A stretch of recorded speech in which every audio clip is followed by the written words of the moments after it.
What's up, everybody? Welcome back to Winter Wonderland, where I am stuck in the middle of an ice storm while spring training goes on without a hitch in Jupiter. With me today is someone who has been enjoying the Florida sunshine, or at least I hope he has been, none other than Chris Hrabe, the voice of the pre- and post-game shows on KMOX. You know him, you hear him, we love him, and he's been live reporting from Jupiter this spring, dealing with some near-death experience. That may be a little dramatic. We'll talk about that as we get there, and getting to know a few of these young guys as the spring goes along. So without further ado, Chris Hrabe.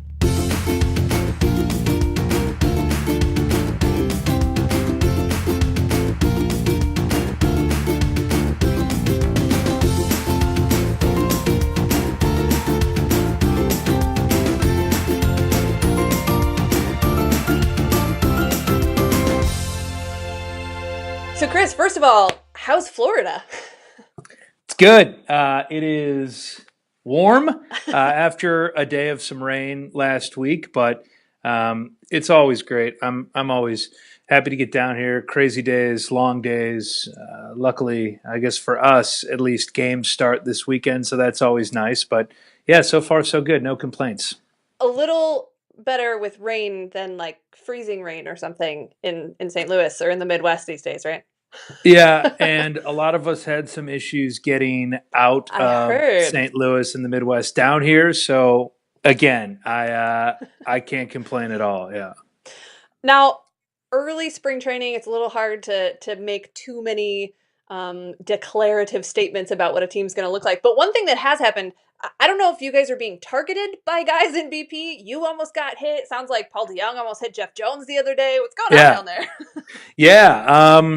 I don't know. I guess maybe we're just all really, really nimble and able to get out of the There you way. go. But it's crazy. Like, they don't often take BP on field one, which if people have been down here, if they haven't, there's like the complex, and then probably when you see pictures of guys like throwing their bullpens, and you see like that patio where there's picnic tables. So the bullpens are right behind that. And then the fence for field one is right behind that. And balls can come back towards the complex. And I'm not sure how concerned players have been about hitting us, but there's also the parking lot.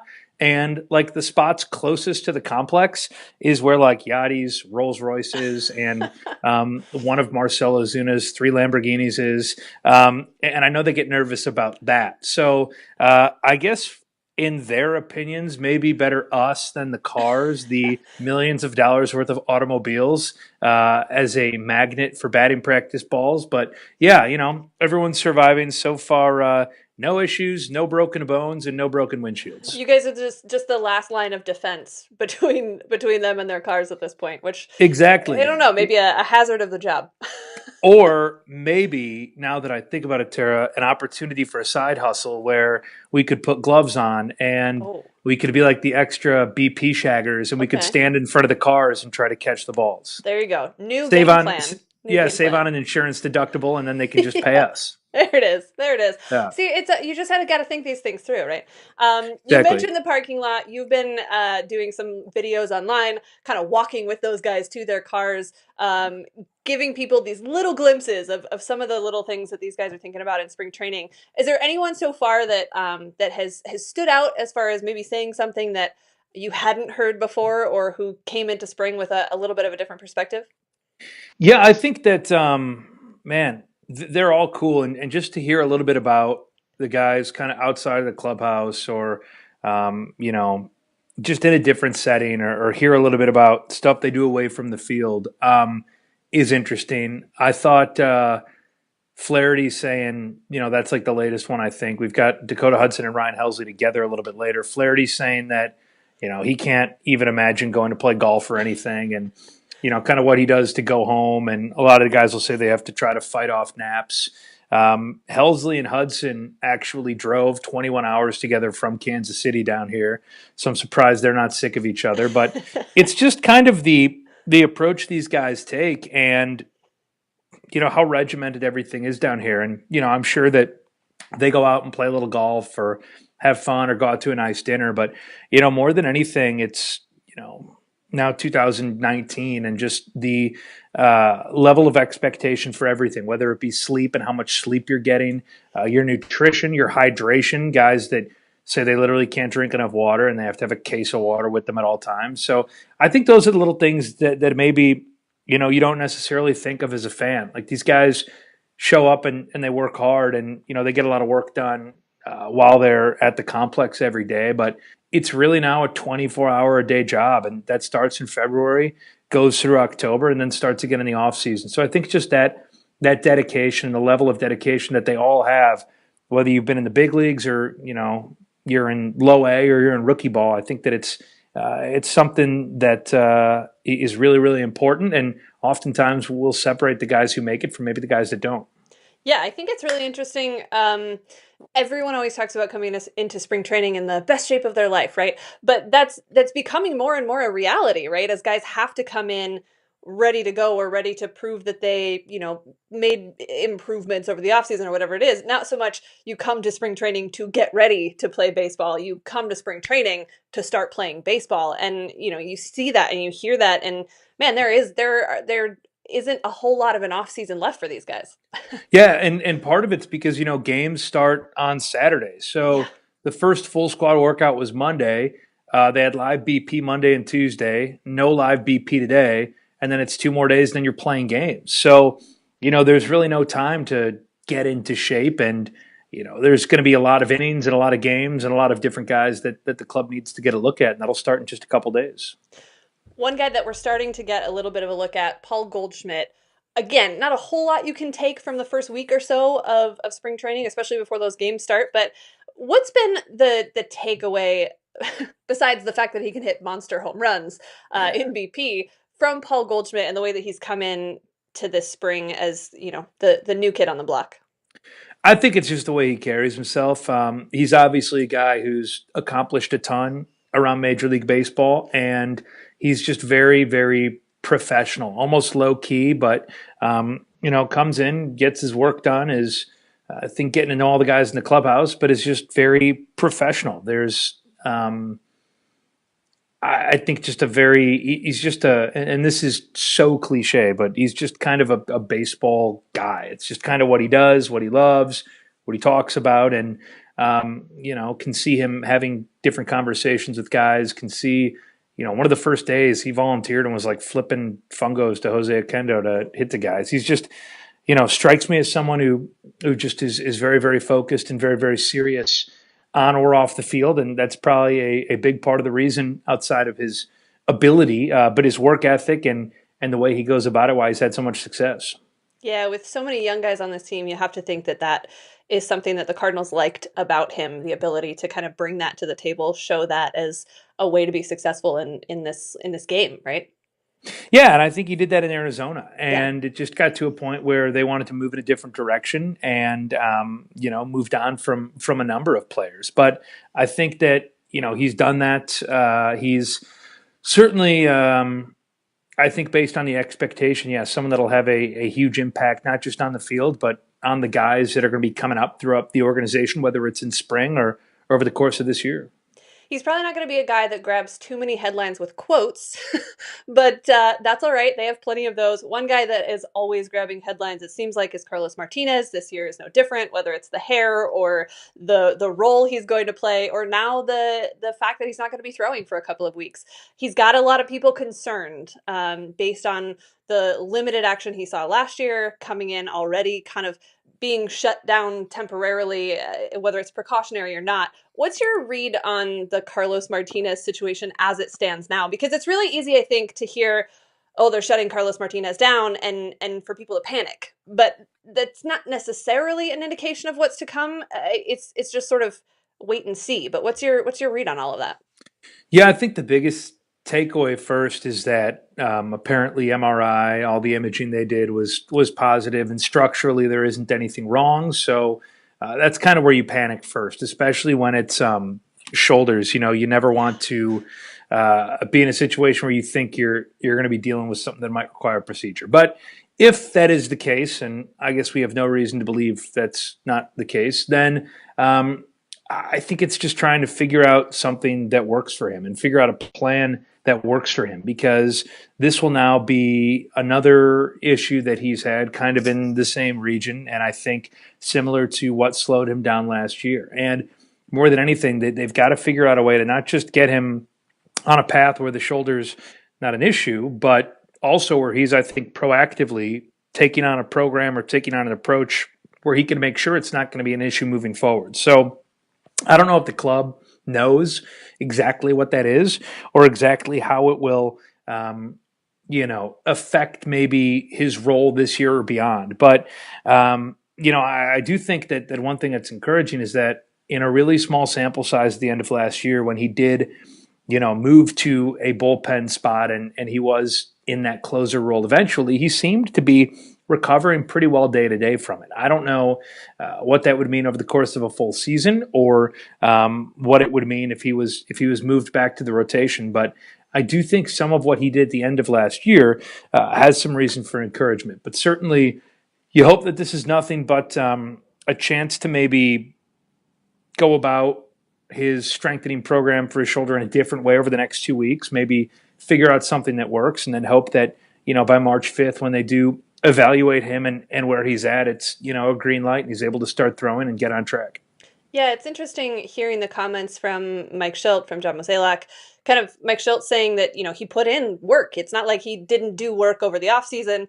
John Mozeliak sort of indicating that maybe they wanted the work to be done a little bit differently or a little bit different kind of work. So it sounds like they're still sort of feeling that out, trying to figure out how they can best get Carlos in game shape and how he can kind of take ownership of that and maybe not need quite as much direction, or maybe just take the direction that they're offering him. I don't know. I don't quite know what it is at this point. Yeah, and I think part of it is, like, as I just look it up to double check, I think part of it is that we almost take for granted like how young Carlos is because of how much he's accomplished and how early he came up to the big leagues in 2013. And the fact that despite some of the injuries the last year or so, he's been, incredibly durable and has accomplished a lot already in his young major league season relative to a lot of other guys.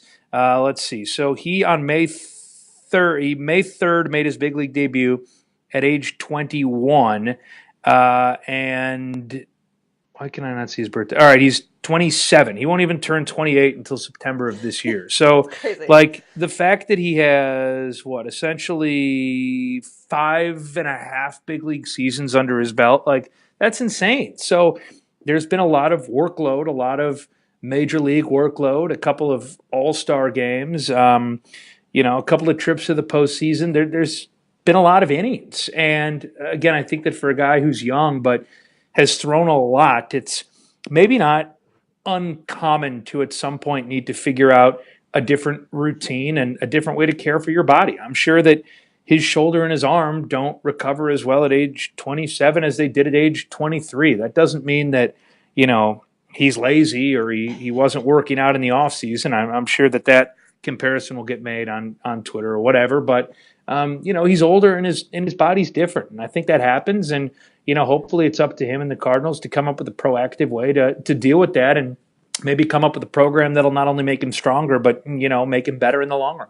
Yeah, I think it's also significant, and I think it's fair to say that there's sort of this perspective that he's been injured a lot, and that's really not the case. Really, just 2018 was the first time he's dealt with kind of these repeat injuries.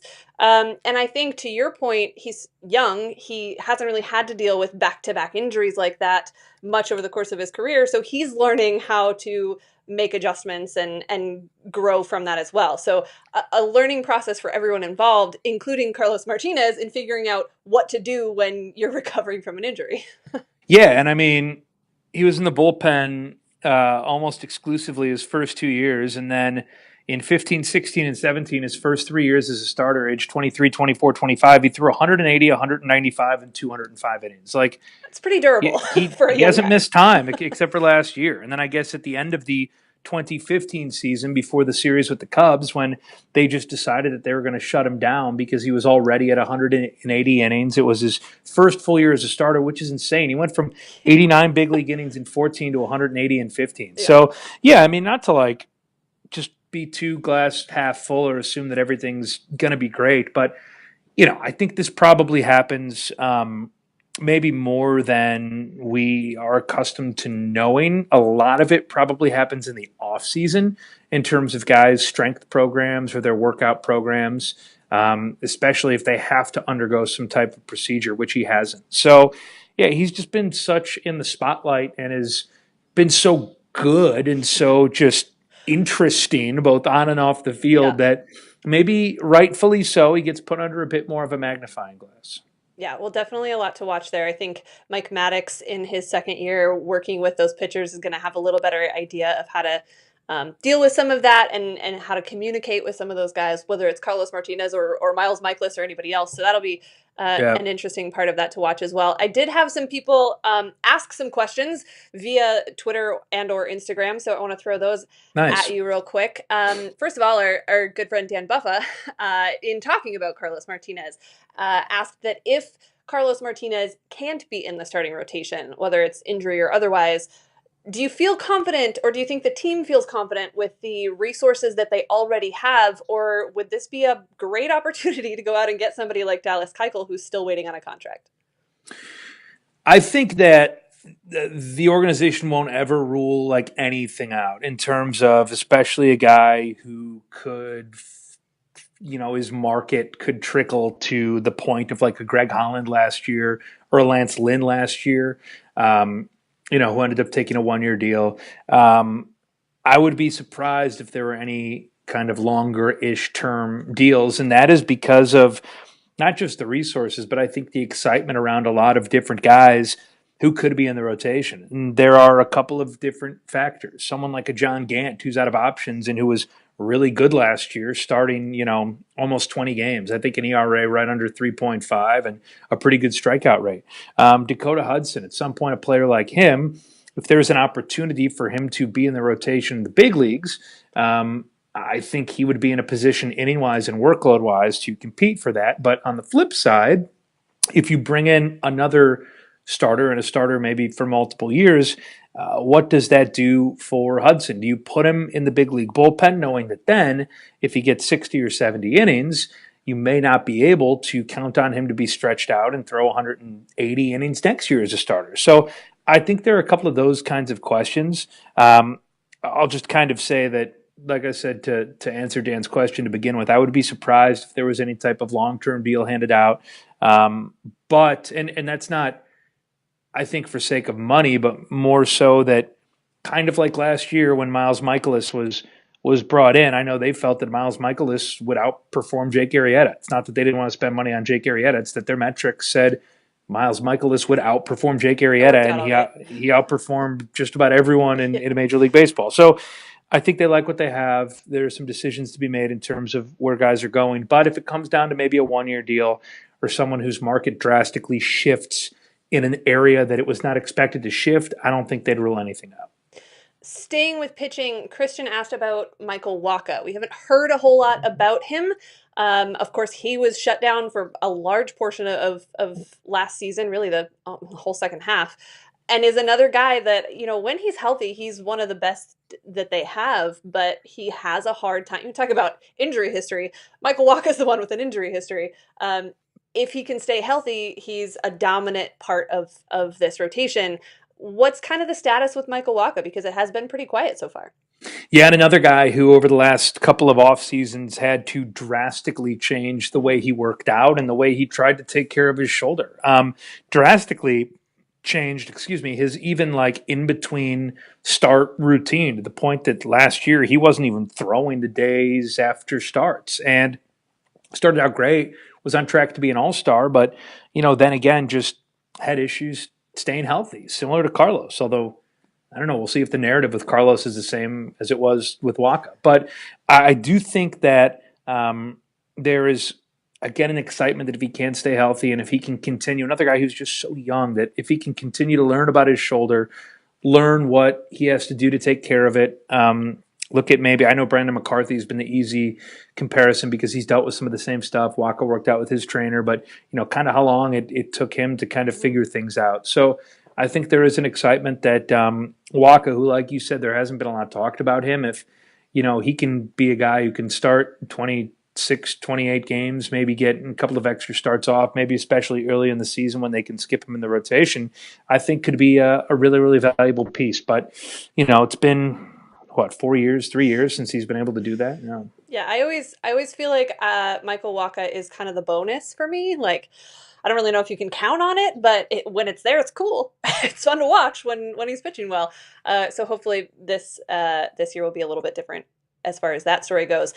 Kind of along this theme of these injuries, Miranda asked about these players who the conversation has been that they're not using team doctors, they're kind of going off on their own. That's a thing we're hearing a little more and more about. Marcell Ozuna saw his own doctor. We heard Carlos Martínez has his guy, and most of them do. Dexter Fowler has talked about that. Her question is, how should that be handled? Because teams seem to not necessarily like it, but I'm not sure there's a whole lot they can do about it. Yeah, it's, I think, something that has a lot to do with the player and maybe his representation, his agent. If you're talking about off-season diagnoses or procedures, I know some people have asked the question, why didn't Marcell Ozuna have surgery the day after the season ended? I don't know. That could have been the Cardinals doctors saying that they wanted him to, have some time off before he even went to visit Neil Elitrach, which I think was at the end of November, maybe. But it's something that's part of the business and part of the game and part of your employer or my employer. If we had an issue, granted the stakes are different, we wouldn't be forced to go exclusively to a care provider provided by our employer. At least I've never had that experience. So, yeah, I don't know. A lot of it has to do with, agents and money and stuff that's way over my head. But I will say that the Cardinals always, I'm sure like every team, do their best to do their due diligence. I think Dr. Paletta is, at the forefront of one of the most respected guys in the entire industry, not just the baseball industry, but the medical industry. So, it's something that's not always a perfect science, no pun intended. But certainly I know that the club is always trying to be kept in the loop or at least a part of what goes on. Yeah, I think that communication is probably as important as anything, just making sure that they're all on the same page about what's happening and what's not happening and when it's happening and all of those details. Okay, Ryan asked about Drew Robinson, the new guy. Is there any indication so far, again, it's so early, but of his chances of breaking this spring with the big league club as the left-handed bench bat, which is something that Mo talked a lot about this offseason about wanting to go find? Yeah, he'll get a chance, and that will start this weekend. It's hard. We haven't even seen these guys in a game yet, but what I can tell you is that Mike Schultz said this morning that Robinson will work primarily in the infield. Play some third base, then play some second base, probably in that order. Jed Jerko is going to get a lot of backup reps at shortstop, so I think that third base and second base for Robinson are going to be prioritized. And then he's a guy who, could play a little bit of outfield. But Yairo Muñoz is another guy who, from the right side, is kind of that Swiss Army knife as well. So they're going to move him around a lot too. So I think you'll see a lot of Robinson first playing maybe one position in a game and then eventually playing multiple positions in the same game. And they'll see how he reacts to that and how his bat plays. So, yeah, I think that there's certainly an advantage, especially in the National League, as Shil pointed out this morning, to having a couple of guys like that can move all over the place. We saw Munoz play like literally every position last year in the spring. It was awesome. Yeah, he definitely is an advantage because of that flexibility, which is I feel like we talk about flexibility a lot, and sometimes people roll their eyes at it anymore. But he actually does have a valuable version of flexibility that this team can take advantage of for sure. Yeah, and has like incredible tools too. Yeah. Like, he hits the heck out of the ball. He is an absolute cannon. It's funny, like I remember last year, one of the games I was doing in spring, it was in Sarasota, and somebody was a late scratch. So Munoz wasn't supposed to be in the lineup. It's the game that he ended up hitting 3 home runs in the same inning. He wasn't even, he wasn't even, one of the most fun games I've ever done. He wasn't even supposed to be in the lineup, and he had not yet played right field. But we knew he could play shortstop, and we had seen him in left field, so they put him in right field. And he had a throw early in the game, and I'm like, gosh, this guy is a cannon. Then there was a foul ball hit down the right field line, and it kind of trickled towards him. They call time or whatever. He runs over, picks it up, and goes to throw it in the stands to a fan, but threw it so hard that all the fans ducked. It hit off a seat in the stands and rolled all the way to center field. And they had to stop the game and go and get the ball. So at that point, I'm like, yeah, this guy is an absolute cannon, and he also can hit the ball really, really, really far as well. That's funny. That's a great story. Circling back to pitching, now that we're talking about guys who have great arms. Thanks for that segue there. The last question is from Tori, who asked about Ponce de Leon, who is, for me, one of the best stories of 2018. And definitely a guy that could really contribute at the major league level. Have you seen much of him yet this spring? Yeah, I actually spent a bunch of time with him in the offseason, which was cool, and went on a Cardinals caravan with him. And for him to talk not just about baseball and about getting a chance to be back in baseball, like, my goodness, him and his wife just had their second kid, which is awesome. So just so thrilled for him to see, where he's at now and what he's been doing. And then, man, was someone else who was really, really good last year when he came up. I think someone else who could provide a variety of roles, obviously with options, could be kind of back and forth. So the question then becomes, do you want to have him maybe stretched out a bit more and have him in the minors ready to go, or do you want to have him in the big league bullpen? I think his stuff plays. Obviously, he's a guy who can get a lot of strikeouts as well, kind of in the mold of some of the really athletic pitchers that the Cardinals have. So certainly think he's in the mix for spot and could break with the club, but also because of the fact that he has options left, could be one of those guys that maybe like Brebbia, like Myers last year, is someone that's kind of up and down, accumulating a lot of either gas points or frequent flyer miles, and is someone that could be used in a variety of spots.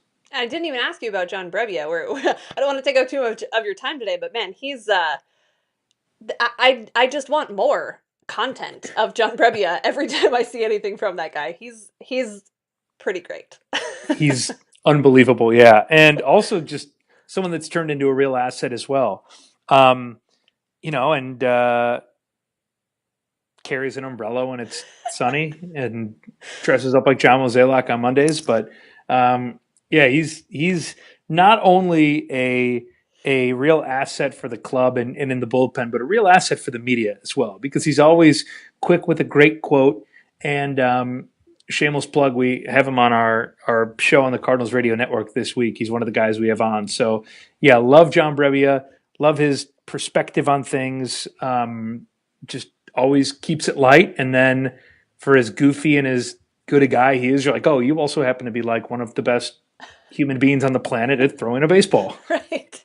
Just conveniently is great at both of those things. Well, I know, very jealous. We'll look forward to that, hearing that conversation with him, as well as the rest of your coverage this spring. And before long, we'll be back in St. Louis doing it all over again. So thanks for your time today, and I'll let you get back to it. Can't wait. Thanks for having me. Best of luck, Chris, on that new side job of protecting all of the very expensive cars in the parking lot. I hope you brought your glove with you to Jupiter. But many thanks to Chris Hrabe for joining me today. And make sure you check out all of his coverage online and on the radio. Who doesn't want to hear more from John Brebbia? So keep an eye out for that. And keep an eye out for new stuff from Birds on the Black, whether it's Chirps or Kyle's Dirty 35 or Ben's projections, or minor league stuff, or other major league stuff, or more Winter Wonderland, as long as the winter continues to persist, which actually is not that much longer. We're so close, everybody. But until then, for Birds on the Black, for Chris Hrabe, I'm Tara Wellman. I'll see you next time.